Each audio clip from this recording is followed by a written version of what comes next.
आखिर क्यों काला पड़ा शनिदेव का शरीर? जम कथा सुनकर चौंक जाएंगे। आकाश के उस कोने में जहां अंधेरा और प्रकाश का संगम होता है, जहां न्याय और कर्म का तराजू हमेशा संतुलित रहता है, वहां विराजमान है न्यायाधीश शनिदेव। उनका नाम सुनते ही लोगों के मन में भय और श्रद्धा दोनों का संचार हो जाता है। लेकिन क्या आपने कभी सोचा है कि आखिर क्यों काला पड़ा शनिदेव का शरीर? क्यों उनकी छाया इतनी भारी मानी जाती है? क्यों उनके दर्शन मात्र से लोग कांप उठते हैं? आज मैं आपको ले चलता हूं उस दिव्य कथा में, जहां छिपा है एक ऐसा सत्य जो आपके मन को झकझोर देगा। ये कहानी है त्याग की, तपस्या की और उस अटूट विश्वास की जो एक माता अपने आराध्य के प्रति रखती है। नमस्कार प्यारे दर्शकों, एक बार फिर आपका हार्दिक स्वागत करता हूं आपके अपने चैनल। दोस्तों, आज हम एक नई कहानी और एक नया वीडियो लेकर आपकी सेवा में उपस्थित हुए हैं। आज की कथा अत्यंत ज्ञानवर्धक और प्रेरणादायक है। कथा शुरू करने से पहले आपसे एक विनम्र निवेदन है। शास्त्रों में कहा गया है कि अधूरी छोड़ी गई कथा दुख और पाप का कारण बनती है, इसलिए इसे अंत तक अवश्य सुनें। और अगर आप अपनी माँ से सच्चा प्रेम करते हैं तो इस वीडियो को लाइक करें, हमारे चैनल को सब्सक्राइब करें और कमेंट में माँ लिखकर अपना समर्थन दें। तो आइए बिना किसी विलंब के आरंभ करते हैं आज की प्रेरणादायक कथा। बहुत समय पहले की बात है, जब त्रेता युग की शुरुआत हो रही थी। सूर्यदेव, जो तीनों लोकों को प्रकाश देते हैं, उन्हें एक योग्य जीवन साथी की तलाश थी। देवताओं के शिल्पकार विश्वकर्मा की पुत्री संज्ञा अपने रूप और गुणों के लिए प्रसिद्ध थी। उनका तेज चंद्रमा के समान शीतल और मनमोहक था। विधिवत विवाह संपन्न हुआ। सूर्यदेव और संज्ञा देवी का मिलन हुआ। इस दिव्य दंपति से 3 संतानें उत्पन्न हुई, वैवस्वत मनु, यमराज और यमुना देवी। परंतु सूर्यदेव का तेज इतना प्रखर था कि संज्ञा देवी उसे सहन नहीं कर पा रही थी। दिन ब दिन संज्ञा का शरीर उस असहनीय तेज से जलने लगा। उनका मन व्याकुल हो उठा। एक पत्नी के लिए अपने पति से दूर रहना कितना कठिन होता है, ये संज्ञा जानती थी। परंतु उस भीषण ताप को सहना उनके लिए असंभव हो गया था। अंततः एक दिन संज्ञा ने एक निर्णय लिया जो पूरे ब्रह्मांड के इतिहास को बदल देने वाला था। उन्होंने अपनी छाया से एक प्रतिरूप बनाया जिसे छाया देवी कहा गया।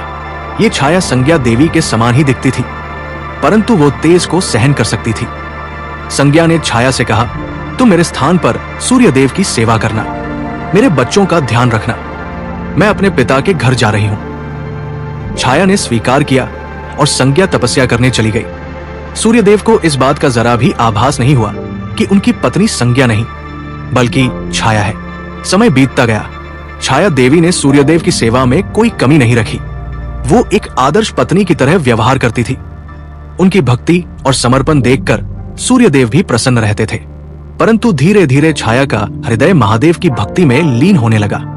वो प्रतिदिन भगवान शिव की आराधना करती थी, घंटों तक ध्यान में बैठी रहती थी। उनका मन शिव के ध्यान में इतना डूब गया था कि उन्हें बाहरी दुनिया का कोई ज्ञान ही नहीं रहता था। एक दिन सूर्यदेव ने छाया से कहा, देवी, मैं कुछ समय के लिए गहन तपस्या में जा रहा हूं। यह तपस्या 12 वर्षों तक चलेगी। इस दौरान तुम मेरी प्रतीक्षा करना। छाया ने सिर झुकाकर कहा, जैसी आपकी आज्ञा प्रभु। सूर्यदेव तपस्या में चले गए। परंतु छाया ने सोचा, यह समय मेरे लिए भगवान शिव की आराधना का सुनहरा अवसर है। मैं भी गहन तपस्या करूंगी। और इस प्रकार छाया देवी ने भी अपनी तपस्या प्रारंभ कर दी। वो दिन रात भगवान शिव के ध्यान में लीन रहती थी। उनकी तपस्या इतनी कठोर थी कि वो भोजन पानी भी भूल गई थी। समय के साथ एक दिव्य चमत्कार घटित होने लगा। छाया के गर्भ में एक दिव्य शक्ति का संचार होने लगा। यह कोई साधारण गर्भ नहीं था। यह भगवान शिव की कृपा और छाया की अटूट भक्ति का परिणाम था। छाया की तपस्या से प्रसन्न होकर एक दिन स्वयं महादेव प्रकट हुए। उनका तेज इतना दिव्य था कि चारों ओर प्रकाश फैल गया। पुत्री, मैं तुम्हारी भक्ति से अत्यंत प्रसन्न हूं, महादेव ने कहा। उनकी वाणी में असीम करुणा थी। छाया ने आंखों में आंसू भरकर प्रणाम किया। प्रभु, आपके दर्शन मात्र से मेरा जीवन धन्य हो गया। तुम्हारी तपस्या व्यर्थ नहीं जाएगी। महादेव ने आशीर्वाद देते हुए कहा, तुम्हारे गर्भ में एक महान आत्मा पल रही है। ये संतान मेरे अंश से युक्त होगी। ये न्याय का देवता होगा, कर्म का दाता होगा और धर्म का रक्षक होगा। छाया का हृदय भक्ति से भर गया। प्रभु, ये आपकी असीम कृपा है। ये बालक काला होगा, महादेव ने कहा, क्योंकि ये मेरे उस रूप से उत्पन्न होगा जो तुमने अपनी तपस्या में देखा है। तुम्हारी आराधना में मैं नीलकंठ रूप में प्रकट होता रहा हूं। मेरे शरीर का वह नील वर्ण तुम्हारी छाया से मिलकर श्याम वर्ण में परिवर्तित हो गया है। महादेव ने आगे कहा, यह बालक शनि कहलाएगा। इसकी दृष्टि में अपार शक्ति होगी। ये कर्मों का हिसाब रखेगा और प्रत्येक प्राणी को उसके कर्मों का फल देगा। ये निष्पक्ष होगा, न्यायप्रिय होगा और कठोर भी होगा जब आवश्यकता होगी। छाया ने पूछा, प्रभु क्या मेरी संतान को लोग स्वीकार करेंगे? महादेव की आंखों में एक गहरी पीड़ा झलकी। पुत्री, सत्य का मार्ग कभी आसान नहीं होता। तुम्हारा पुत्र लोगों द्वारा भयभीत किया जाएगा, उससे डरा जाएगा, परंतु जो भी उसकी सच्चे मन से आराधना करेगा उसका कल्याण होगा। इसके श्याम वर्ण के पीछे एक गहरा रहस्य है। महादेव ने समझाया, यह रंग अज्ञानता के अंधकार का प्रतीक है जिसे ये दूर करेगा। यह रंग उस गहनता का प्रतीक है जिससे ये हर प्राणी के कर्मों को देखेगा, और यह रंग उस न्याय का प्रतीक है जो बिना किसी भेदभाव के सबको एक समान दृष्टि से देखता है। 12 वर्ष व्यतीत हो गए। सूर्यदेव अपनी तपस्या पूर्ण करके लौटे। उन्होंने देखा कि छाया गर्भवती है। सूर्यदेव का क्रोध भड़क उठा। ये क्या है? सूर्यदेव ने गरजते हुए पूछा। उनका तेज इतना प्रचंड हो गया कि पूरा महल कांपने लगा। मैं तपस्या में था और तुमने मेरे साथ विश्वासघात किया? छाया घबरा गई। उन्होंने हाथ जोड़कर कहा, प्रभु ये आपका ही पुत्र है, ये दिव्य संतान है, झूठ मत बोलो। सूर्यदेव का क्रोध और भी बढ़ गया। मैं 12 वर्षों से तपस्या में था, ये संतान मेरी कैसे हो सकती है? छाया ने पूरी सच्चाई बताने का प्रयास किया। प्रभु मैं आपकी सेवा में थी, परंतु साथ ही भगवान शिव की भक्ति भी कर रही थी। ये संतान महादेव के आशीर्वाद से है। ये आपका ही पुत्र है क्योंकि मैं आपकी पत्नी हूं। परंतु सूर्यदेव ने उनकी बात नहीं सुनी। क्रोध में उन्होंने श्राप दे दिया, तुम्हारी ये संतान दुर्भाग्य लाएगी। इसका रंग काला होगा और इसे देखकर लोग भयभीत होंगे। ठीक उसी क्षण छाया को प्रसव पीड़ा हुई।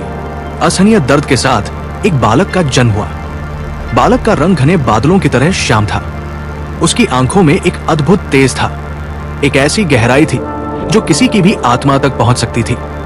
सूर्यदेव ने जब उस बालक को देखा तो उनका हृदय और कठोर हो गया। इसे मेरे सामने से दूर ले जाओ, ये मेरा पुत्र नहीं है। छाया देवी के हृदय में जो पीड़ा उठी उसे शब्दों में बयान नहीं किया जा सकता।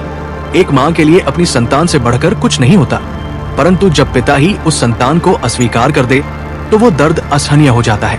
छाया ने अपने नवजात शिशु को छाती से लगाया। बालक शांत था, रो भी नहीं रहा था। उसकी आंखें खुली थी और वो अपनी माँ को देख रहा था। उन आंखों में एक अजीब सी समझ थी, मानो वो सब कुछ जानता हो। मेरे लाल, छाया ने रोते हुए कहा, तुमने क्या अपराध किया है? तुम्हारा रंग काला क्यों है? ये तुम्हारी गलती नहीं, ये तो तुम्हारी विशेषता है, तुम्हारी पहचान है। उसी समय आकाशवाणी हुई। महादेव की दिव्य वाणी गूंजी, सूर्यदेव तुमने अपने ही पुत्र को अस्वीकार कर दिया। ये तुम्हारी भूल है।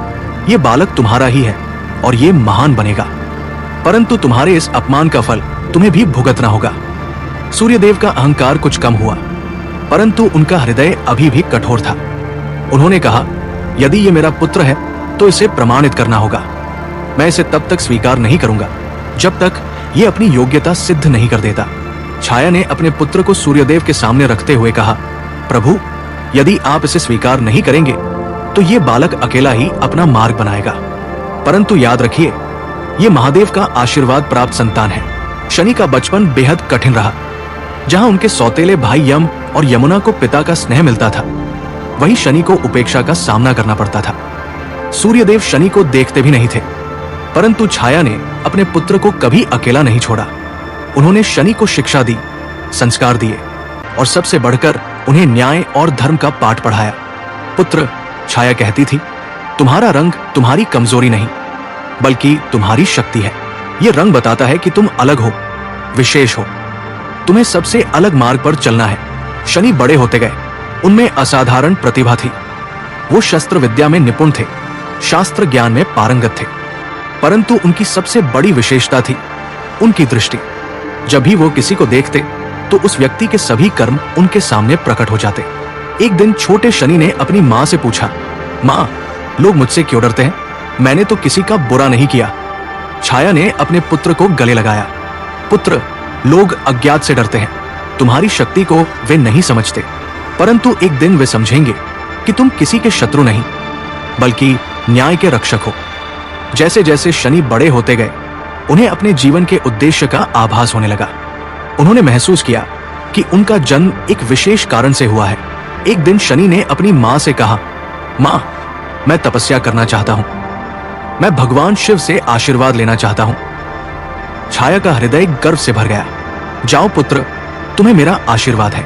शनि हिमालय की कठोर पर्वत श्रृंखलाओं में चले गए। वहां उन्होंने घोर तपस्या की। वर्षों तक वो एक ही स्थान पर खड़े रहे। उन्होंने न भोजन किया न जल पिया, केवल महादेव के ध्यान में लीन रहे। उनकी तपस्या की कठोरता देखकर देवता भी चकित रह गए। इंद्र ने कई बार उन्हें विचलित करने का प्रयास किया, परंतु शनि अडिग रहे। अंततः भगवान शिव प्रसन्न हुए। वे प्रकट हुए और बोले, पुत्र, मैं तुम्हारी तपस्या से अत्यंत प्रसन्न हूं। मांगो, क्या वर चाहिए? शनि ने कहा, प्रभु, मुझे न्याय करने की शक्ति दीजिए। मुझे वो सामर्थ्य दीजिए जिससे मैं प्रत्येक प्राणी को उसके कर्मों का फल दे सकूं। मैं चाहता हूं कि इस संसार में धर्म की स्थापना हो, अन्याय का नाश हो। महादेव मुस्कुराए। तथास्तु, आज से तुम न्याय के देवता होगे। तुम्हारी दृष्टि में अपार शक्ति होगी। जिस पर भी तुम्हारी दृष्टि पड़ेगी उसे अपने कर्मों का फल भोगना पड़ेगा। तुम 7.5 वर्ष तक किसी की राशि में रहोगे और उस समय को 7.5 ही कहा जाएगा। परंतु याद रखो, महादेव ने चेतावनी देते हुए कहा, तुम्हारा न्याय निष्पक्ष होना चाहिए। तुम्हें किसी के साथ पक्षपात नहीं करना है, यहां तक कि अपने पिता के साथ भी नहीं। शनि ने सिर झुकाकर कहा, प्रभु, आपकी आज्ञा मेरे लिए सर्वोपरि है। शनि की शक्तियां प्राप्त करने के बाद एक दिन महादेव ने उनकी परीक्षा लेने का निर्णय किया। वे चाहते थे कि शनि सिद्ध करें कि वे वास्तव में निष्पक्ष न्याय कर सकते हैं। भगवान शिव ने कहा, शनि, अब तुम्हें अपने पिता सूर्यदेव को उनके कर्मों का फल देना होगा। शनि का हृदय भारी हो गया। प्रभु, वे मेरे पिता हैं। उन्होंने भले ही मुझे अस्वीकार किया हो, परंतु वे मेरे जन्मदाता हैं। यही तो परीक्षा है। महादेव ने कहा, क्या तुम अपने व्यक्तिगत भावनाओं से ऊपर उठकर न्याय कर सकते हो? शनि ने गहरी सांस ली। उन्हें अपने जीवन का सबसे कठिन निर्णय लेना था। एक ओर पिता के प्रति स्नेह था, दूसरी ओर धर्म और न्याय का पालन। उन्होंने निर्णय लिया। वे सूर्यलोक गए। जब उनकी दृष्टि सूर्यदेव पर पड़ी तो सूर्यदेव का तेज कम होने लगा। सूर्यदेव अपने रथ से नीचे गिर पड़े। ये देखकर त्रिलोक में हड़कंप मच गया। सूर्य के बिना पृथ्वी पर अंधकार छा गया। फसलें सूखने लगी। जीव जंतु व्याकुल हो गए। सभी देवता ब्रह्मा जी के पास पहुंचे। प्रभु, ये क्या हो रहा है? सूर्यदेव का तेज क्यों कम हो गया है? ब्रह्मा जी ने ध्यान लगाया और सब कुछ जान लिया। ये शनि का प्रभाव है, परंतु ये अनुचित नहीं है। सूर्यदेव ने अपने पुत्र को अकारण अस्वीकार किया था। ये उसी कर्म का फल है। 7.5 वर्ष तक सूर्यदेव को कष्ट सहना पड़ा। इस दौरान उन्होंने अपने किए पर पश्चाताप किया। उन्हें समझ आया कि उन्होंने अपने अहंकार में अपने ही पुत्र को ठुकरा दिया था। अंततः जब 7.5 समाप्त हुई, सूर्यदेव ने शनि को बुलाया। उनकी आंखों में आंसू थे। पुत्र, मुझे क्षमा कर दो, सूर्यदेव ने कहा। उनकी आवाज में पश्चाताप था। मैंने तुम्हारे साथ अन्याय किया। मैं अपने अहंकार में अंधा हो गया था। तुमने मुझे सही मार्ग दिखाया। शनि के हृदय में पिता के प्रति जो कठोरता थी वो पिघल गई। उन्होंने कहा, पिताजी, मैंने तो केवल अपना कर्तव्य निभाया। आप मेरे पिता हैं और सदा रहेंगे, परंतु न्याय सबसे ऊपर है। सूर्यदेव ने शनि को गले लगाया। तुम सच्चे न्यायाधीश हो मेरे पुत्र। मुझे तुम पर गर्व है। उस दिन के बाद सूर्यदेव और शनि के बीच का द्वंद्व समाप्त हो गया। सूर्यदेव ने शनि को अपना पुत्र स्वीकार किया और उन्हें अपना आशीर्वाद दिया। लेकिन कहानी यही समाप्त नहीं होती। शनि की परीक्षा अभी बाकी थी। एक बार की बात है, देवराज इंद्र के दरबार में शनि को बुलाया गया। इंद्र ने घमंड से कहा, हे शनि, मैंने सुना है कि तुम्हारी दृष्टि बहुत शक्तिशाली है, लेकिन मैं देवराज हूं। क्या तुम्हारी दृष्टि मुझ पर भी प्रभाव डाल सकती है? शनि ने विनम्रता से कहा, हे देवराज, मेरी दृष्टि किसी व्यक्ति पर नहीं, उसके कर्मों पर पड़ती है। यदि आप धर्म के मार्ग पर चलेंगे तो आपको मुझसे डरने की आवश्यकता नहीं है। लेकिन इंद्र का घमंड नहीं टूटा। उन्होंने चुनौती दी, मैं देखना चाहता हूं कि तुम्हारी दृष्टि में कितनी शक्ति है। तुम मुझे देखो। शनि ने मना किया, लेकिन इंद्र जिद पर अड़े रहे। अंत शनि ने अपनी दृष्टि इंद्र पर डाली। कुछ ही समय में इंद्र का राज्य छिन गया। उनका वैभव नष्ट हो गया। वे समझ गए कि शनि की दृष्टि सचमुच अत्यंत शक्तिशाली है। इंद्र ने शनि से प्रार्थना की, हे शनि, मैंने अपने घमंड में ये गलती की, कृपया मुझे क्षमा करो। शनि ने कहा, हे देवराज, ये आपकी परीक्षा थी। आपने अपने घमंड के कारण ये कष्ट झेला, लेकिन आपने अपनी गलती मानी, इसलिए आपका कष्ट कम हो जाएगा। याद रखें, घमंड का अंत सदैव पतन होता है। समय बीतता गया और शनि देव अपने कर्तव्य का पालन करते रहे। उन्होंने कभी किसी के साथ भेदभाव नहीं किया।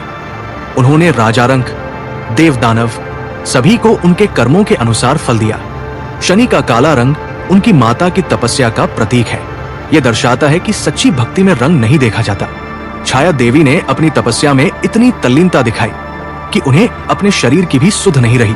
उनकी इसी तपस्या का फल शनि को मिला। शनि की कथा ये भी सिखाती है कि माता पिता को अपने बच्चों के साथ भेदभाव नहीं करना चाहिए। सूर्यदेव ने शनि को उनके रंग के कारण अस्वीकार किया और इसका परिणाम उन्हें भुगतना पड़ा। शनि की पूजा में तेल का विशेष महत्व है। कहा जाता है कि काले तिल का तेल शनि को अत्यंत प्रिय है। शनिवार को शनि देव की पूजा की जाती है। लोग काले वस्त्र धारण करते हैं, काले तिल दान करते हैं, लेकिन सबसे महत्वपूर्ण है सच्चे मन से पूजा करना। और इसी के साथ समाप्त होती है शनि देव की ये अद्भुत कथा। जय शनिदेव, जय न्याय के देवता, जय धर्म के रक्षक।